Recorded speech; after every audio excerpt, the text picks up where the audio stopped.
Jumlah yang terkonfirmasi positif COVID-19 di Kabupaten Lahat meningkat menjadi 60 kasus dari total sebelumnya di bawah 10 kasus.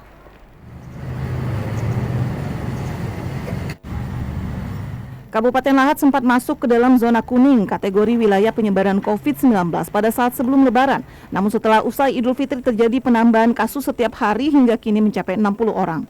Kabid P2P Dinas Kesehatan Kabupaten Lahat Aywa Marina menerangkan saat ini Lahat masuk ke dalam zona oranye dengan total jumlah yang terkonfirmasi positif sebanyak 884 orang. Dari jumlah tersebut 60 orang sedang menjalani proses isolasi dengan rincian 6 orang dirawat di rumah sakit umum dan DKT, 6 orang diisolasi dan 38 isolasi mandiri di rumah karena terkonfirmasi tanpa gejala.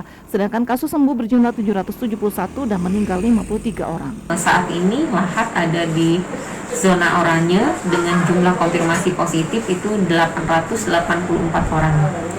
Dan untuk yang angka kesembuhan itu 771 orang dan di dalam proses itu ada 60 orang untuk yang sekarang ini.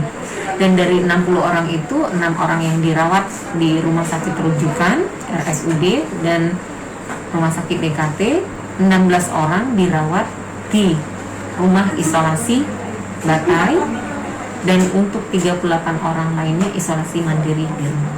Dari penambahan yang signifikan tersebut belum diketahui secara pasti penyebab meningkatnya kasus positif COVID-19 di Lahat. Namun data itu menunjukkan angka tersebut bertambah hanya dalam kurun waktu kurang dari 1 bulan. Diminta masyarakat meningkatkan kewaspadaan dengan memperketat protokol kesehatan. Dari Kabupaten Lahat, Rivaldo Putrawansa, TVRI Sumsel melaporkan.